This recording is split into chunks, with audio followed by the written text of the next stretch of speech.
Act would close all loopholes by repealing the Costa-Hawkins Act. That bill bans California cities from imposing rent control on single-family homes, condos, and buildings built after rent control was started in a city. In LA, that year is 1978. Buildings constructed after that are exempt, which leaves a lot of building owners free to raise rents any time, as in one recent extreme case. A new owner bought their building last year and immediately hit them with 85% rent increases from $1,000 to $1,850. Now, who could pay that? Any of us, but especially not our communities that are struggling to keep food on the table. For city leaders, the fight to give LA back its full rent control rights is about more than just lowering rents. It's one of many efforts to help stop the rising tide of homelessness on the streets. Thank you for showing us about grassroots democracy. We did it with H, we did it with HHH, and I know we can get this done in November. Every single day, I hear another story of economic refugees whose job doesn't match their rent, whose rent is skyrocketing, who are forced out of the streets. We are at the forefront of the struggle to stop displacement from our great city. Opponents say the proposal would make development less profitable and cause construction delays, driving up housing prices even further. It's already clear the fight over rent control is about to heat up. I'm Anna Marcos for LA This Week. The California State Assembly rejected a previous affordable housing bill in January after pressure from real estate lobbyists, landlords, and developers. A battle of words, one word specifically, has raged on for decades. Were the killings of more than 1 million Armenians over a century ago, in fact, a genocide? City leaders marched with LA's Armenian Americans on this issue. Gil Reyes has more. Thousands of Angelenos marched to commemorate the 103rd anniversary of the Armenian genocide.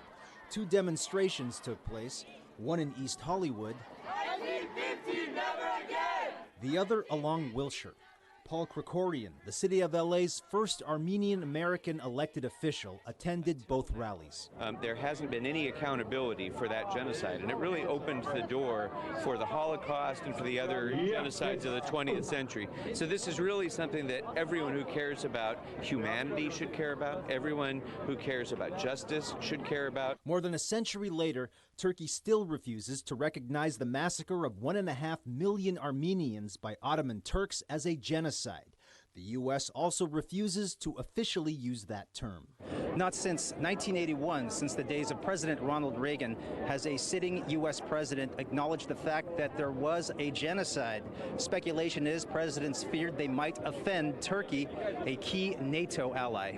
If you were to run for president, would you say that this in fact happened? The truth is the truth. I've never split those words. I've already said it. We've passed proclamations each year, and I would continue to. LA Mayor Eric Garcetti, a possible presidential contender in 2020. Just as Germany is a great and dear friend and ally, and I say this as a Jew who's had family members, I'm sure, who perished in the Holocaust, it was by facing the truth that we moved on together. LA's racially diverse city council agrees. We also know the healing power that can come from reconciliation and acknowledgement. I think this is a moment in time where we're going to continue to persevere and help elevate those voices and make sure that people get the justice that they seek. I'm Gil Reyes for LA This Week. President Trump issued a statement mourning the deaths between 1915 and 1917, but steered clear of using the word genocide. The 4 previous U.S. presidents also avoided using the term while in office. Is it possible to drive in Los Angeles without worrying about gas, insurance, or parking fees? Well, yes, it is, thanks to the launch of a new program that officials say will be a win-win for both residents and the environment. Rasha Goel explains. Yana, I'm here at LA City College, where Blue LA, the nation's largest electric vehicle car sharing service, has come to Los Angeles. Now, this program is going to help make car sharing accessible to everyone around the city and in a green way. You can basically have access to a car and drive around Los Angeles without owning one and incurring overhead charges, all thanks to the Blue LA program in collaboration with the city and Los Angeles Department of Transportation. Reserve the car for a day or for a few hours so you can run around, and you're helping to keep the environment clean while you're at it because they're all electric. These cars are specifically intended for car sharing. They get up to 125 miles per charge and fit up to 4 passengers. And part of the effort is in making it accessible to underserved communities.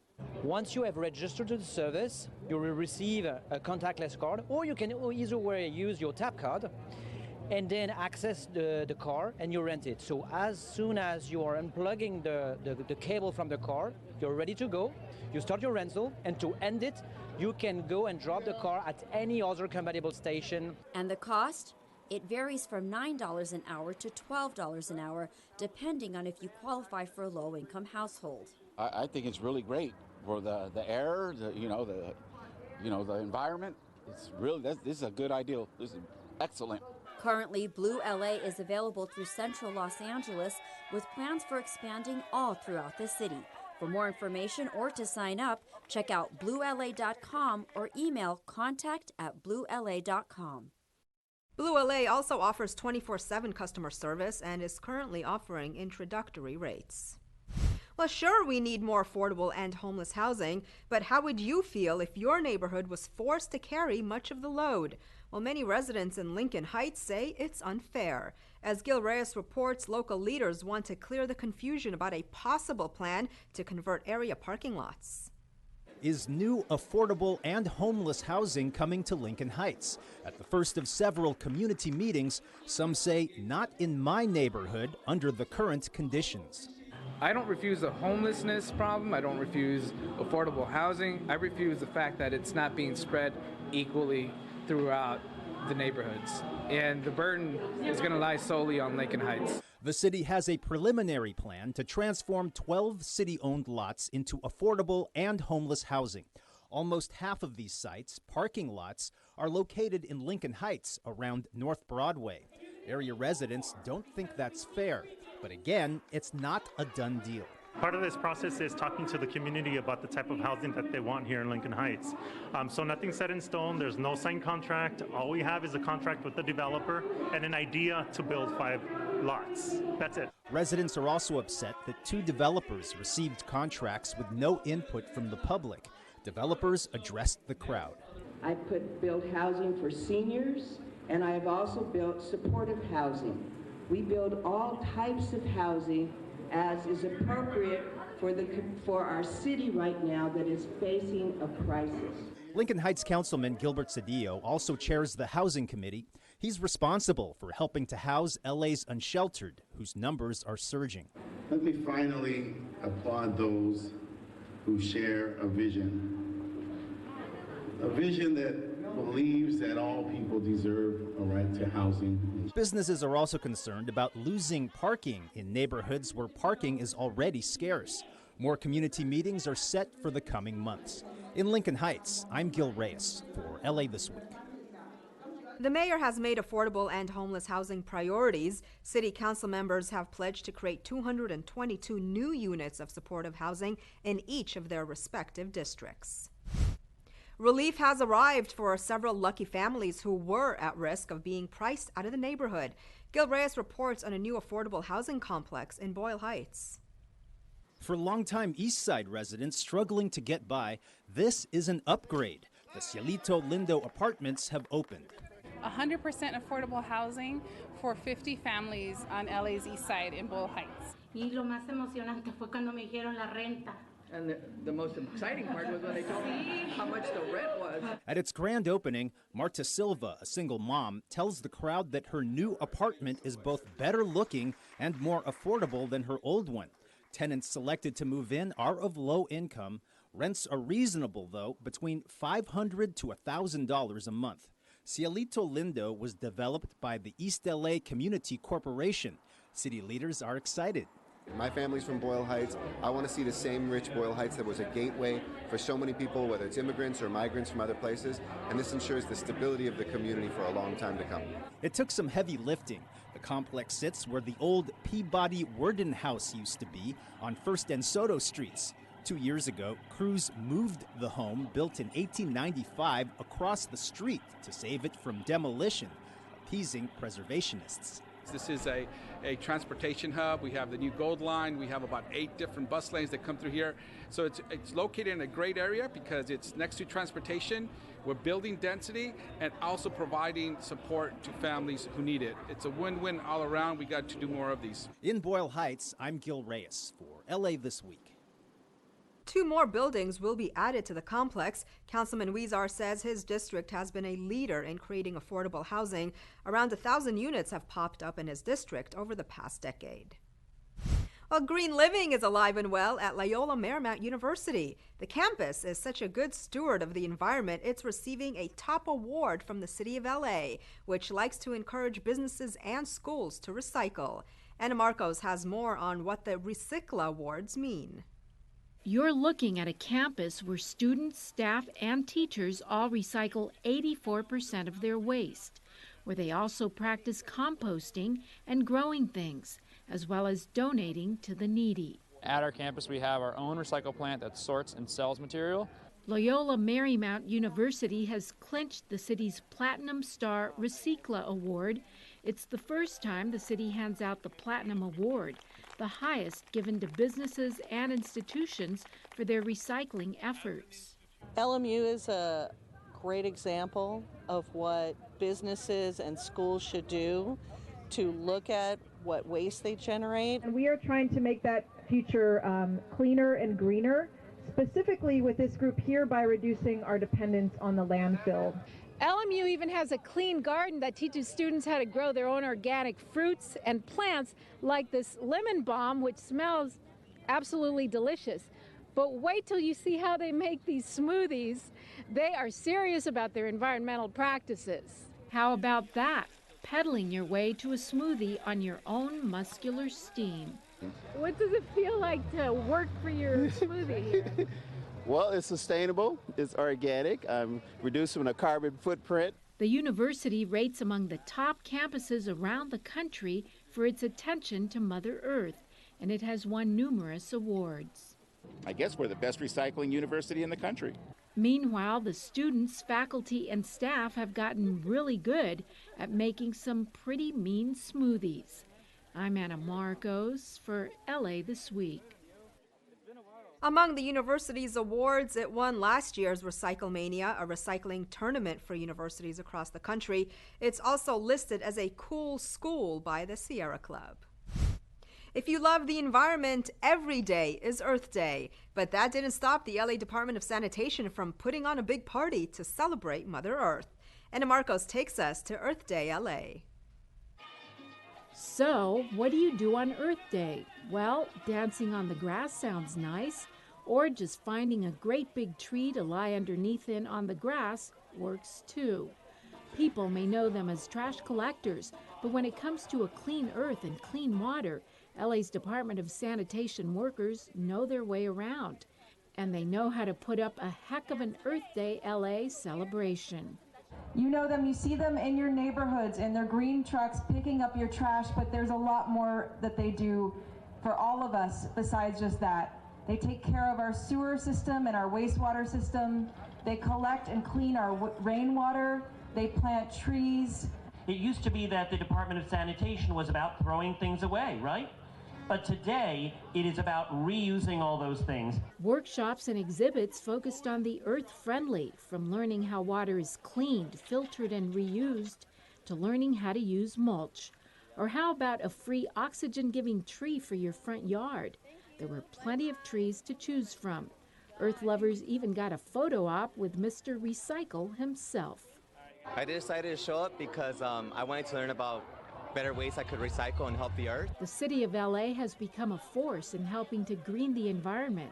One big move for city leaders, pushing more biodegradable products to replace plastic.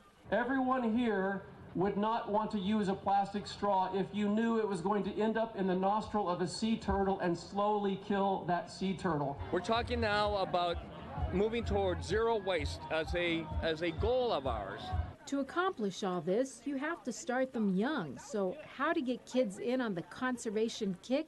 Bring on the trucks. It's really fun for the kids. They bring out the trucks, and my little brother likes it. So that's why we came here, because he loves seeing the trash trucks on Tuesdays.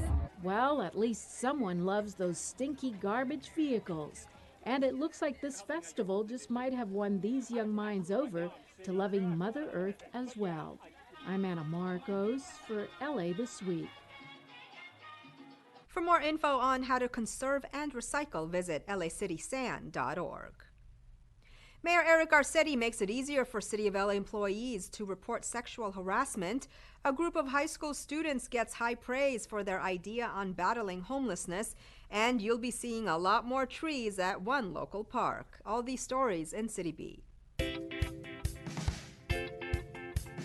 Mayor Eric Garcetti signed off on new tools and processes to report and address harassment and discrimination by City of LA employees in the workplace. The mayor signed his 23rd executive directive, which builds on the city's existing harassment and discrimination policies and procedures by ensuring that any employee who encounters or experiences harassment or discrimination is able to easily report a complaint and feel confident that it will be properly investigated. The mayor also launched My Voice LA, a new portal that will enable current and former city employees, elected officials, and individuals who do business with the city to report harassment and discrimination online 24/7. Let me be clear, in the city of Los Angeles, sexual harassment has no place in our workplace. The mayor hands out a first place award to this group of engineering students who stood out from the crowd for their innovative plan to help alleviate LA's homeless crisis. They were part of an Earth Day celebration at the Getty House, where LAUSD middle and high school students gave presentations on the United Nations Sustainable Development Goals.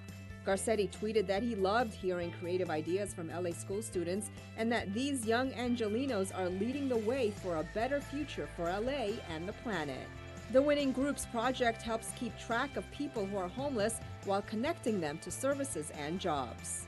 We didn't just come here to present an idea, but to actually present a solution that could not be implemented only in our community, but as a nation as a whole. The LA Dodgers joined city plants and middle schoolers from the Arroyo Seco Museum Science Magnet in planting 60 trees in Sycamore Grove Park. The park is just 5 miles from Dodger Stadium and boasts picnic areas, walking paths, exercise equipment, and a historic bandshell.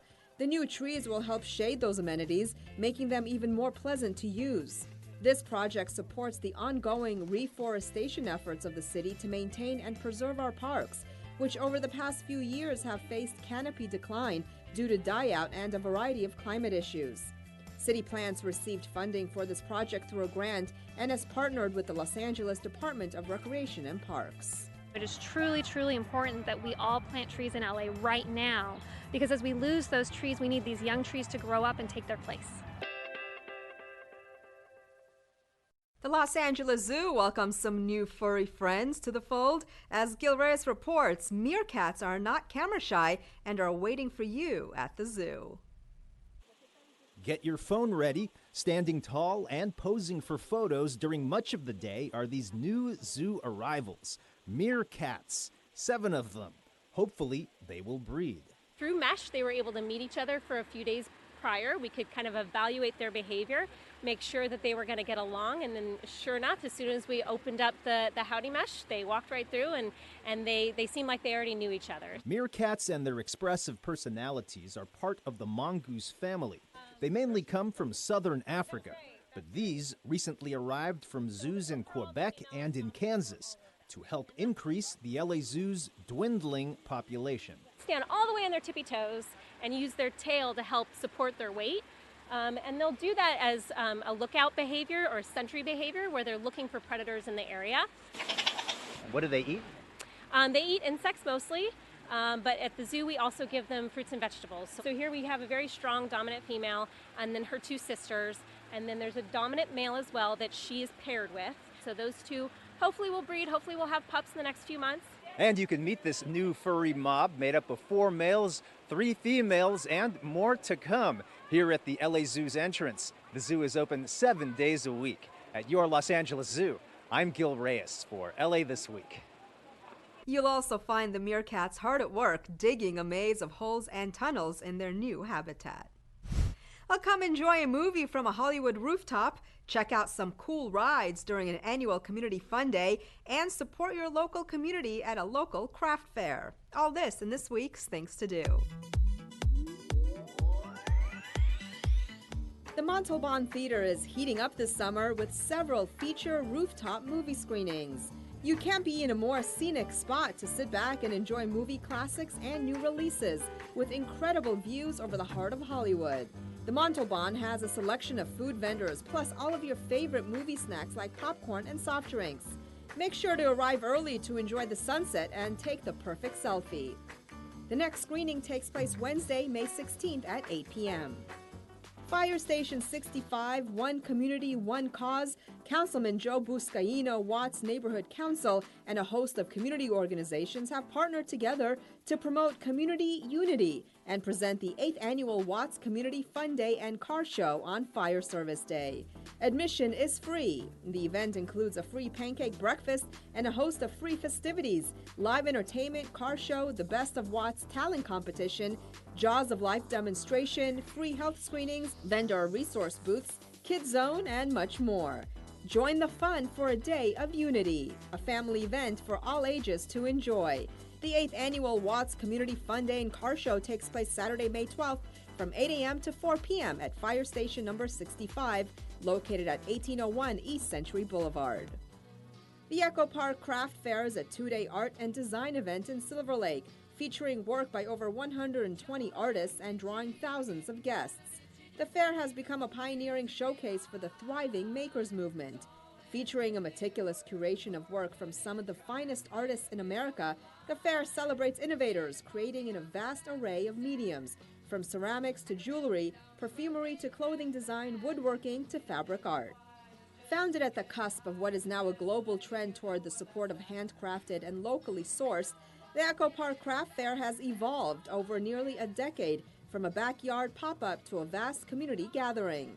7 years after its inception, the fair draws influencers and tastemakers, as well as national and international retail buyers, magazine editors, and stylists whom flock to the market to source products, ignite ideas, and fuel creative inspiration.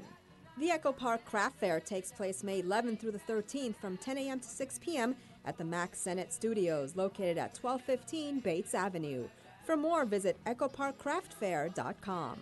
And that's a look at some things to do. Well, that's going to do it for this edition. I'm Yana Kane from all of us here at LA This Week. Thanks for joining us. A reminder that you can catch us online at lacityview.org. You can also follow and like us on Facebook. We'll see you back here next week for more of LA This Week.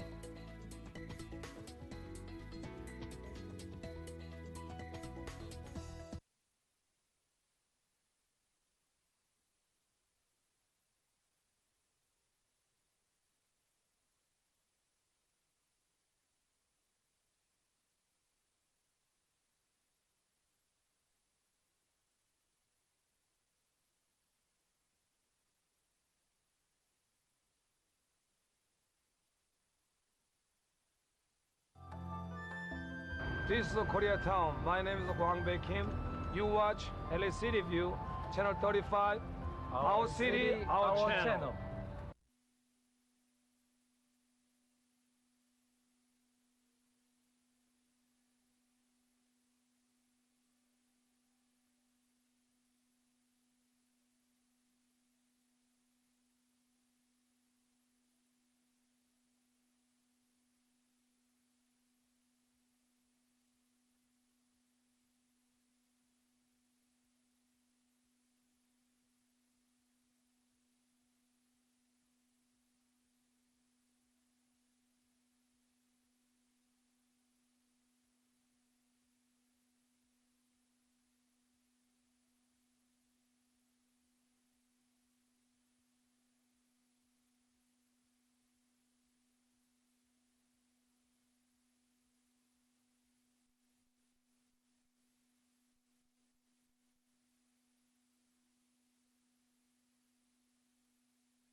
They pamper you.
Buenos días. Hoy es viernes 11 de mayo. Bienvenidos al Palacio Municipal. Tenemos un grupo. Señora Actuaria, por favor, pase la lista. Bloomingfield, Banner, Cedillo, Englander, Harris Daza, Wissa, Corresca, Correa, Martínez, O'Farrell, Price, Rodríguez, Wesson. Se encuentran 11 miembros en el equipo, señora. Aprobación de las actas. O'Farrell peticiona. Price segundo. Resolución de recomendaciones para su aprobación. Segundo, ¿eso nos lleva a dónde? Señor Presidente, asuntos 1 al 3 son asuntos por los cuales ya se la audiencia pública y en el solicitud del miembro para detener el asunto número 2. Y votémonos para votar en el asunto, los que quedan restantes. Abramos la lista, cerremos la lista y unamos los votos. 10 votos a favor. ¿Eso nos lleva a dónde? En la agenda de continuación, el adjunto 4 es una audiencia pública que ya se celebró. ¿Tenemos tarjetas? Se ha llevado a cabo una audiencia pública en este asunto. Preparémonos para votar, abramos la lista, cerremos la lista y unamos los votos. 10 votos a favor.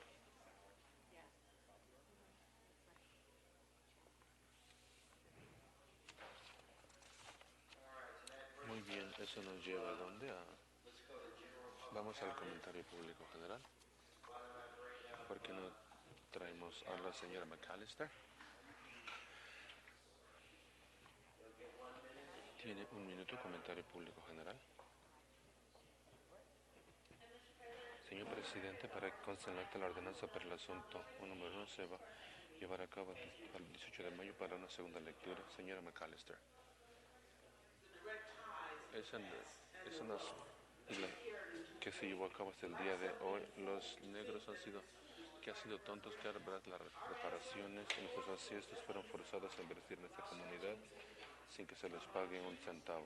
Como los judíos, las reparaciones nunca se pagaron a los esclavos o a otros descendientes porque nuestros ancestros sodomizados, quemados a muerte, torturados y hacerlos sufrir otros malos tratos era por dinero, era por la riqueza, era por su propio negocio. El daño se hizo.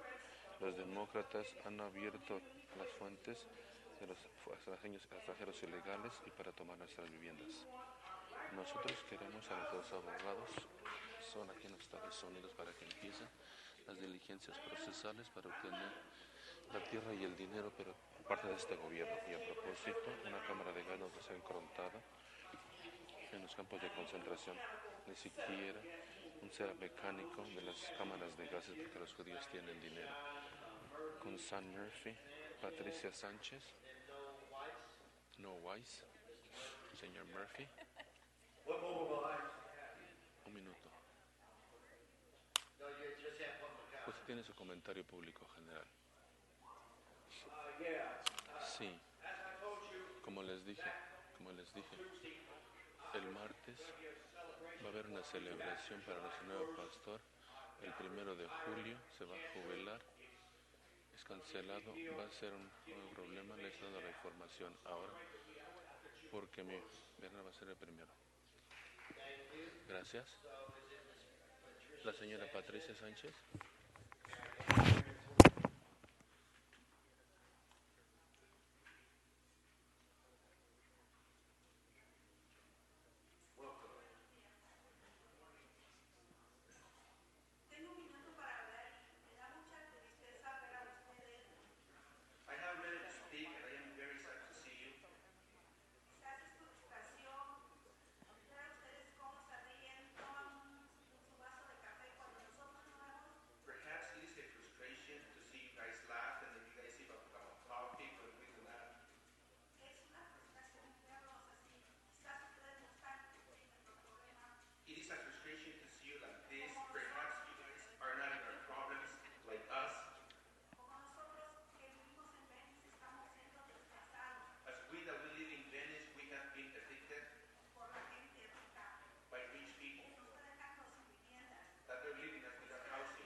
Está bien el señor O'Farrell por 3 o 4 meses para explicar por qué no había nada que él podía hacer para los inquilinos. Que estoy tratando de un dinero de revocación de dinero de un proyecto que básicamente se aprobé. Pienso que el sentimiento, que ustedes son personas poderosas, una llamada por usted puede hacerse el problema. Nadie tiene sabiduría, presidente y concejal. Yo pienso que todo el público quiere y se refleja en este comentario público. Es una oportunidad para un tiempo que los poderes que pueden ser, y el señor O'Farrell no está dispuesto para ofrecer ese tiempo. Si estoy equivocado, estoy muy contento pero a la misma vez el señor O'Farrell está equivocado. Yo pienso que el señor O'Farrell que use su posición de poder para educarse, para que pueda hacer un mejor trabajo y la gente en su distrito sea mejor representada por alguien que verdaderamente le importa. No estoy atraído a la conclusión y el señor O'Farrell no le importa al señor Weiss. El siguiente orador, y voy a buscar a la señora Miriam Lawrence, Esteban Peliro. Sí, señor, usted. ¿Usted es el señor Mills? Sí. Gracias, buenos días.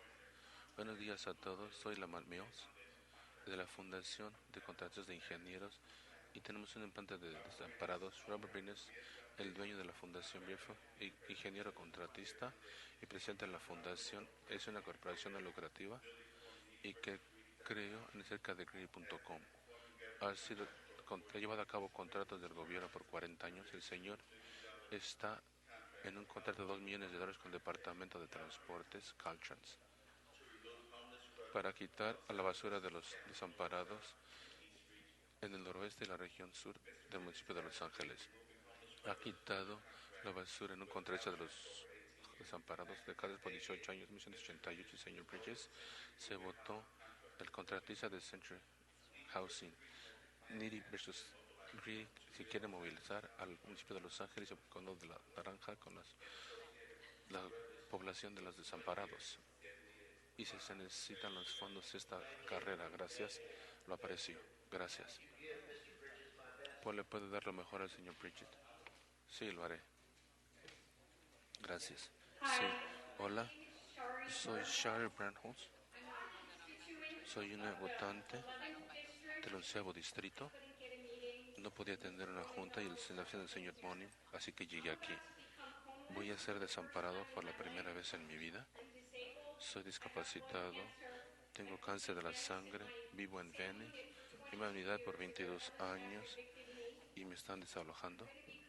Voy a ser desamparado el día de hoy y estoy espantada. Voy a los doctores todos los tiempos, estoy hospitalizada todo el tiempo. Soy discapacitada, estoy en toda línea de espera. Hay 300 líneas de espera y dice que las esperas son de 5 a 10 años. No puedo esperar tanto tiempo, no sé qué hacer. En Santa Mónica se sintió mala decisión por mí porque ellos me iban a agarrar una recámara por $1,950, me iban a agarrar un vale. Ningún propietario en Santa Mónica me está dando eso. Les pido ayuda. Gracias, estoy espantada. Si podemos tener a Esteban Feliro, Andy Anner. Hola, soy Marín Llores, soy graduada en la Universidad de California y soy residente de VN. Estoy emocionado acerca de la poca atención que se ha puesto a la declaración que hemos presentado a los residentes que estamos peleando diariamente para estar en sus apartamentos. Llegamos y le doy con un grupo de personas, incluyendo Patricia, quien compartió su historia de vivir en un vecindario por más de 20 años y ahora está desubicada.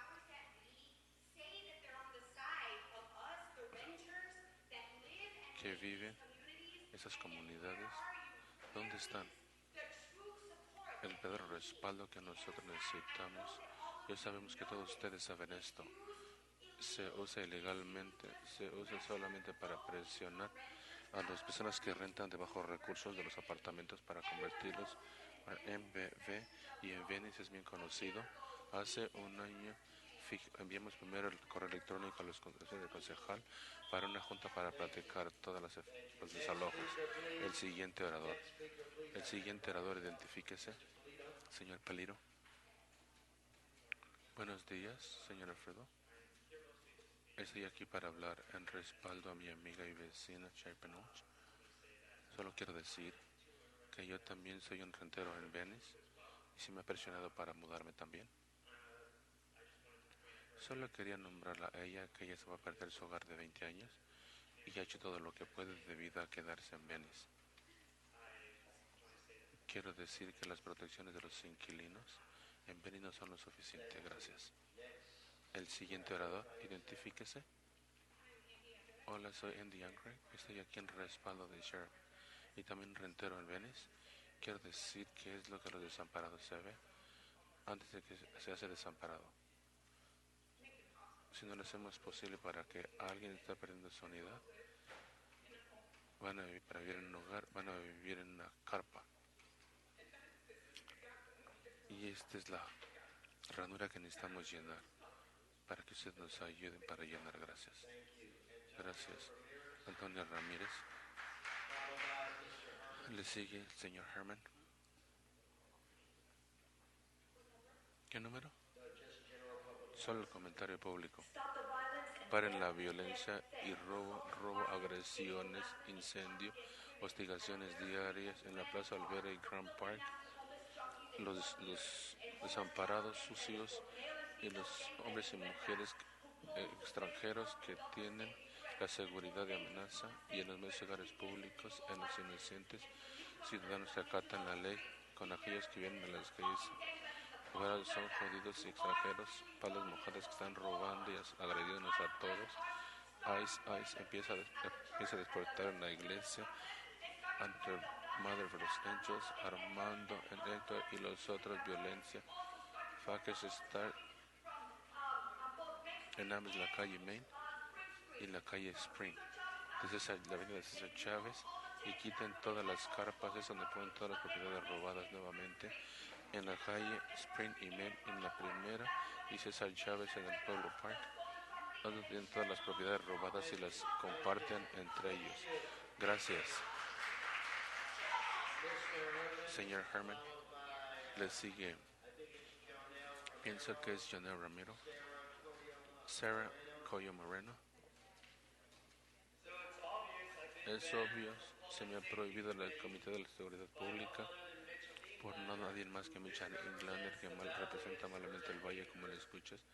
En Havers es la coalición en varios cientos de veces entre los carros que se están chocando entre las propiedades privadas públicas. ¿Y por qué? Porque tenemos un asunto de necesidad conveniente para más alcoholismos en Los Ángeles. ¿Dónde está la rehabilitación? ¿Por qué continúan que les dan multas a las personas simplemente por tomar y conducir? No debería ser un delito. Después de todos los grandes delitos por los cuales estoy aquí para objetar, dejan a todos estos propietarios en las calles.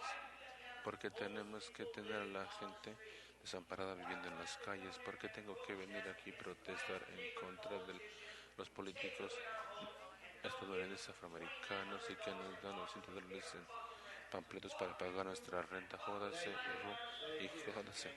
Gracias. Siguiente orador. La señora Ramírez, por favor. Permanezca callada. La gente estaba callada cuando usted habló. Demuéstrele el respeto, por favor. Identifíquese, señora. Janelle Ramiro. Hola. No he estado aquí en este caso por 11 años. Estoy agradecido de venir. Soy Janelle Ramiro. Soy la fundadora de Reina de la Celebración y su instituto de 23, una organización de 23 años, no lucrativa, fundadora del festival, un festival internacional de películas cinematográfico. Son miembros de la Academia de Artes y Ciencias y 40 años en esta industria. Son el único cinematógrafo que ha ganado por el Oscar por la historia de las mujeres que se produjo.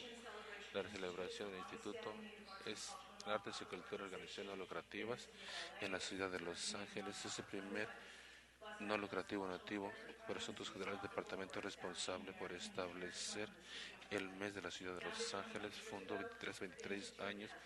El instituto tiene programas e iniciativas para destacar las presentaciones y la cinematografía y televisión para los indios americanos. Le damos la bienvenida. Gracias. Gracias. pero le puedo dar lo que doy a todos. Tenemos a Marilyn Redin. Por favor, pase adelante, le puedo dar sus documentos al sargento. Sí, usted puede. Tenemos al señor Moreno. Señora Marilyn, ¿se encuentra usted aquí? Wayne Spindler.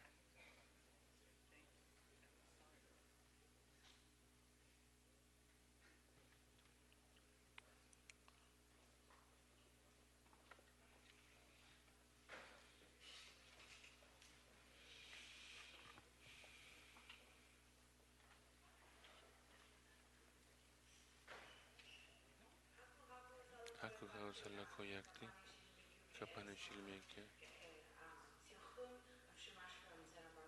Soy de Santa Bárbara. Estoy contenta de estar aquí, estoy agradecida. Estoy con Janelle de Renation, son el miembro más nuevo. Me pidieron que tuviera una persona nativa local en la junta y estoy contenta de ser de la misma. Janelle me dice que está en la política en entretenimiento, ha sido histórico, respetado, fue una actriz caracterizada y su primo es actriz Robert Baldo, el primer latino, el Consejo de la Sociedad que fue a romper barreras y hacer iniciativas de lanzamiento. Los invito a todos a que se impliquen con nosotros y continúen respaldando de las artes culturales nativas en la ciudad de Los Ángeles. Gracias a todos. También quiero decir mi gratitud a Michelle O'Farrell por Día de la Gente Indígena y todo el trabajo que está hecho para respaldar a Deborah Haaland, que está haciendo candidatura para el Congreso. Un minuto. El señor Armenta es la presidenta de Shuma Chapa de Santa Bárbara. ¿Quién es la presidenta ahora? El Consejo de la Tribu en Santa Bárbara. Tenemos diferentes como coaliciones. Soy parte del lado de la costa. Pienso que Mía López es parte de ella. Yo no sé. Yo sé, solo disculpe. No, you don't have to be sorry. Señor Spindler.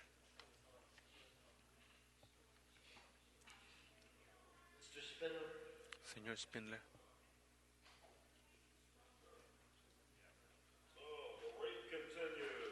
Los contenidos de blanca están violando a la gente según Alas.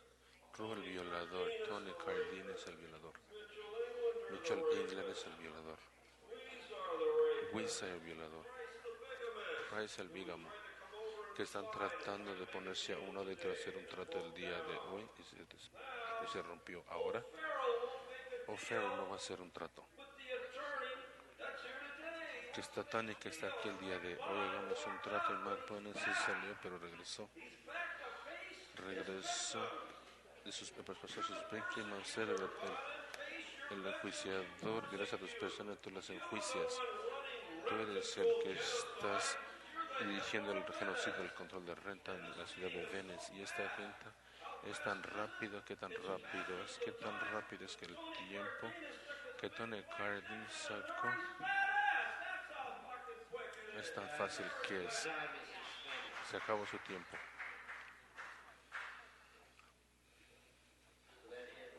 Ese termina el comentario público. Yo pienso que tenemos el asunto número 2.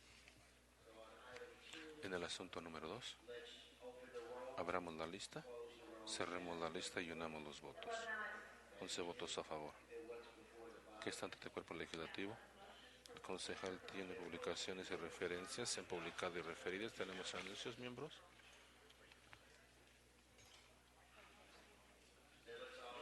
Todos levantémonos para el pedimento para levantar la sesión. En la sala del Consejo Municipal, todos levántense. Tenía un anuncio, señor Sí, señor presidente. Nuevamente, solo quería invitar a todos mis colegas, porque el mayo es la herencia asiática y judía. En Mulan tenemos, para el lugar del 20 aniversario de Tommy's, va a ser en Griffith Park, en el zoológico viejo, y va a ser uno de toda la familia. Vamos a estar a las 6 de la tarde en el Central Park, en el Griffith Park. Y mañana para que todos están escuchando esta emisión y todos los miembros, todo el Consejo Municipal y todos los angelinos, mañana 12 de mayo a las 4 de la tarde, el Festival de Música por el mes de la herencia asiático-americana, aquí en el Grand Park. Vamos a tener Mike Shanora, Lincoln Park Shake Park, K-Pop Substore, Hotel Gugura y muchos más. Y la comida va a ser curada por nuestro propio rancho de Kogi Barbecue Fame. Por favor, únanse a la comunidad asiático-americana en todos Los Ángeles a celebrar el mes de la herencia asiática. Tengo un anuncio más. Démosle un fuerte aplauso a nuestro colega Nora Martínez, que tuvo el cambio de cambiar para organización el personal que verdaderamente batalla por el tráfico de humanos, que lo ha estado haciendo por creo 20 años. Es un honor muy distinguido. Démosle a Nora Martínez un fuerte aplauso. Pude unirme con ella en la noche en un evento fantástico. Al haber dicho esto, voy a ver a mi lado izquierdo si existe algún impedimento para levantar la sesión. A mi lado izquierdo no veo ninguno. Ahora veo a mi lado derecho, no veo ni uno. Señor Krikorian. Muchas gracias, señor presidente. Me gustaría pedirles que todos levantemos esta junta en el Consejo Municipal de Los Ángeles a memoria de que es gobernador George Tuchmeyen, quien acaba de fallecer a la edad de 89. George Tuchmeyen nació en 1928 en Nueva York, el hijo de un inmigrante armenio de Irán. Él tenía una carrera en Derecho exitosa en California y fue elegido a la Asamblea de California en 1962. Pienso que fue el primer armenio americano que fue elegido a la legislatura estatal de California. Rápidamente fue una figura nacionalmente conocida. Sargentos, por favor, saquen al señor Spindler. Tenemos la oportunidad para que él hable. Ahora, cuando otros están hablando, estamos levantando la sesión. Sargentos, por favor, sáquenlo. Sáquenlo. Saquen a ambos de ellos para afuera. Cuando ustedes hablan, les pedimos que hablen. Cuando otros hablan, usted tiene que demostrar el mismo respeto. Señor Spindler, salga del edificio. Solo salga del edificio. Está hablando a un hombre que dedicó su vida al servicio público. Váyase, señor Spindler. Solo váyase. Solo márchese. Nuevamente, señor Krikorian, disculpen, estamos acostumbrados a esas tonterías. Me gustaría dar el micrófono a usted nuevamente. Muchas gracias, señor presidente. Como lo estaba diciendo, George fue eleccionado a la Asamblea de California en 1962. Rápidamente se hizo una figura conocida en la parte del Partido Republicano y la comunidad armenio-americana también. Fue elegido al estatal, fue un líder de la mayoría del Senado en 1969 y, irónicamente, eso fue toda la misma vez cuando Wally Cravier estaba siendo elegido a la Asamblea Legislativa en el lado democrático de la comunidad afroamericana. En 1982, George Tuchmeyen fue elegido a su primer plazo como gobernador, que estaba Trenton Bradley, que aún todavía recuerda, con una cantidad de dolor. Voy a decir eso, como un republicano del Estado, fuera un tipo de republicano a lo que nosotros ahora sabemos como líderes republicanos.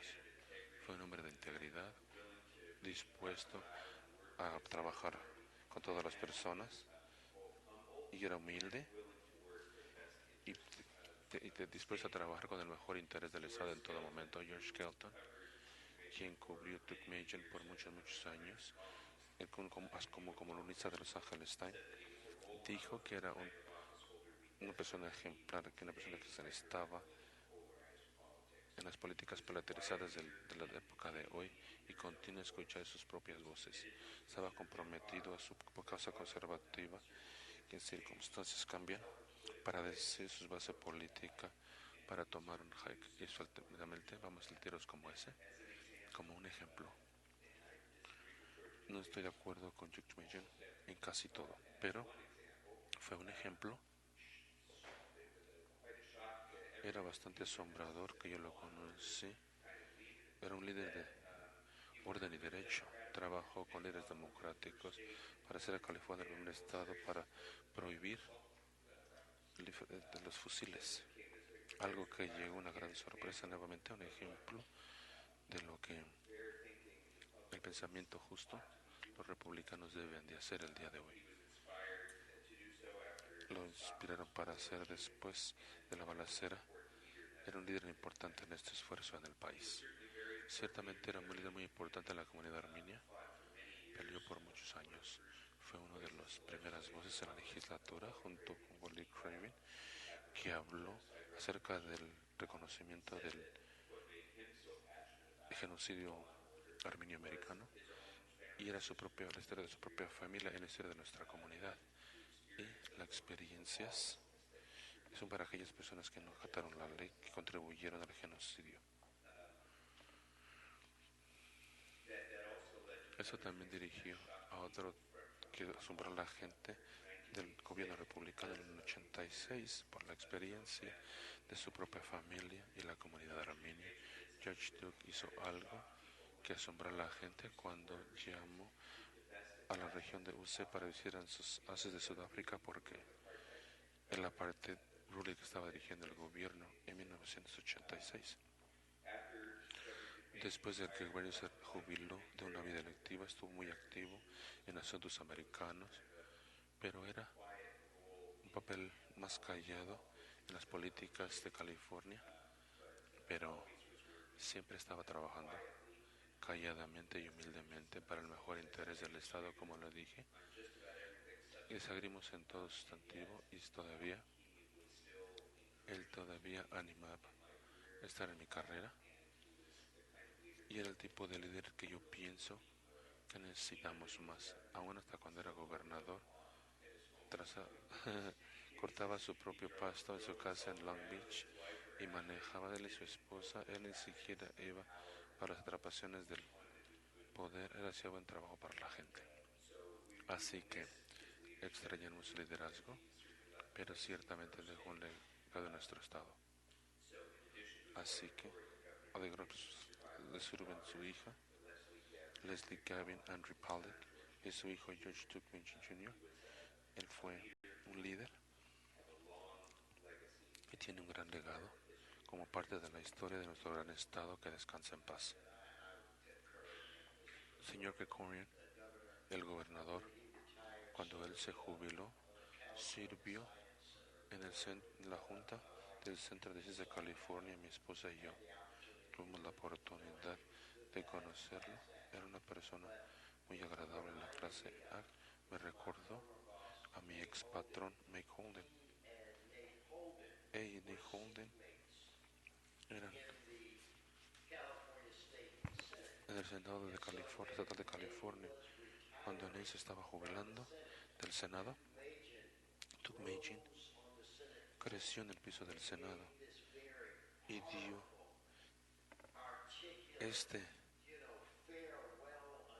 una despido de bienvenida muy buen hecho a Mike Holden y a todas las grandes cosas que Nate hizo.